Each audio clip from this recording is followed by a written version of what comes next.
हाय, hello, नमस्कार. सुरांची मानस यात्राच्या या नव्या भागात मी अंकिता आणि माझ्याबरोबर डॉक्टर श्रद्धा मुखेडकर आम्ही दोघी तुमचं खूप मनापासून स्वागत करतो. आज आपण बघणार आहोत एका नव्या गाण्याकडे आणि ते आपल्याला काय सांगू बघतंय याच्याकडेही. चला तर मग. मन रे तू काहे ना धीर धरे, ओ निर्मोही मोह न जाने, जिनका मोह करे.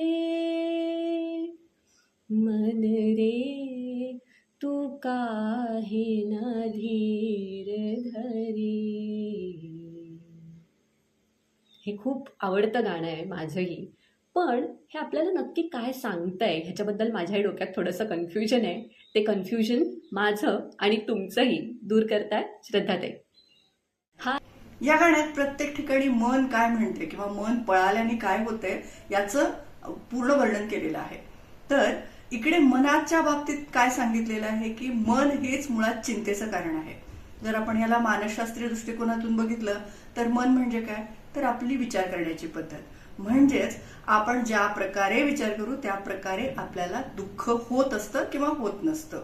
दुसरी गोष्ट आणखीन मन काय सांगतंय, तर आपल्या ज्या काही गोष्टी आहेत त्याचं केंद्र बाहेर नाहीये तर ते माझ्यामध्येच आहे. म्हणजे मला सुखी व्हायचे, आनंदी व्हायचे तर त्याचंही केंद्र माझ्याच मध्ये आहे, आणि जर मी दुःखी असेल तर त्याचंही केंद्र माझ्यातच आहे.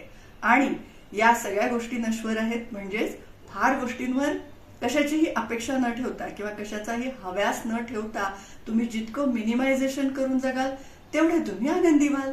हाच या गाण्याचा सार आहे.